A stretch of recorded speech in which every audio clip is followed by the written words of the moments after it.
Delhi NCR के लोगों के लिए खबर है जिन्हें महंगाई का झटका लगा है। बता दें कि सीएनजी पीएनजी की कीमतों में फिर से इजाफा हो गया है। कौशल, दिल्ली एनसीआर में सीएनजी 70 पैसे प्रति किलोग्राम महंगी हो गई है। दिल्ली में सीएनजी की नई कीमत अब 43 रुपए 40 पैसे पर केजी हो चुकी है।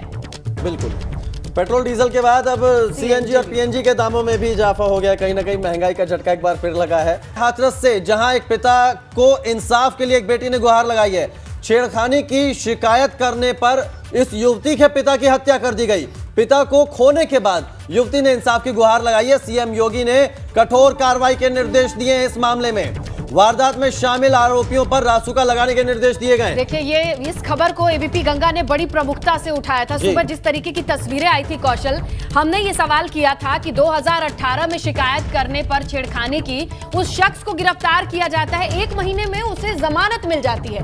कहीं ना कहीं छेड़खानी की वारदात की जो कह सकते हैं उसे इतना सीरियसली नहीं लेते हैं या फिर उसे हल्का समझ लेते हैं, लेकिन उसे तब तक नहीं गंभीरता से लिया जाता जब तक कुछ ऐसी तस्वीर ना आए। बिल्कुल, इसमें 4 आरोपियों ने इस वारदात को अंजाम दिया था। इस युवती के पिता की हत्या की थी और अभी एक ही गिरफ्तार है, 3 फरार हैं। पुलिस पर भी सवाल खड़े होते हैं ऐसे में। बिल्कुल, और ये इस एरिया का दबंग बताया जा रहा है, तथाकथित दबंग कहेंगे, क्योंकि दबंगई ये नहीं है कि किसी लड़की को आप छेड़िए और उससे बदला लेने के लिए उसके पिता जो अकेले खेत पे काम कर रहे थे, 7-8 लोग जाते हैं उसे गोली मार के चले आते। तो कहीं से कहीं तक इसे दबंगई नहीं कहेंगे, ये कायरता है और कहीं ना कहीं यहाँ पर कमी रह गई है कानून व्यवस्था को लेके। लेकिन अब सीएम योगी ने खुद निर्देश दिए हैं, रासुका लगाकर तुरंत कार्रवाई की जाए। और बेटी की हालत क्या थी वो जो हमने सुबह भी दिखाई थी, अब जरा ध्यान से सुनिए कि क्या कह रही है बेटी। इंसाफ दे दो प्लीज, मुझे इंसाफ दे दो। गांव के लोग थे? पहले उसने मेरे साथ छेड़खानी किया, मेरे पापा ने केस कर दिया और उसने चिढ़ के मेरे पापा को गोली मारी। मेरे पापा को गोली मारी। वो बहराइच इकोना रहता है, अभी इकोना से यहाँ गाँव आए घूमने के लिए। कितने लोग थे जिन्होंने गोली मारी थी? 6-7 लोग थे। 6-7 लोग थे। मेरे पापा को यहाँ गोली मार दी, यहाँ मार देता। यहाँ की गोली मारी क्या पहले केस चल रहा है। पहले उसने बदतमीजी करी। क्या कर रहे थे आज वो खेत पे? क्या कर रहे थे? आलू की खुदाई चल रही थी। मेरे पापा को कोई मतलब नहीं किसी से आया, उसने मेरे पापा गोली मार दी। क्या नाम है उसने गोली मारी? जिसने गोली मारी उसका नाम पता है आपको? गौरव शर्मा। पुलिस अधीक्षक का क्या कहना है वो भी सुन लीजिए आप, इस पूरे मामले पर क्या कहते हैं। क्षेत्र के ग्राम नौजरपुर में एक 50 वर्षीय व्यक्ति की हत्या के संबंध में थाना सासनी पुलिस द्वारा त्वरित कार्रवाई करते हुए उक्त मुकदमे में नामजद एक हत्यारोपी ललित शर्मा को गिरफ्तार किया गया है तथा उसके विरुद्ध वैधानिक कार्रवाई की जा रही है।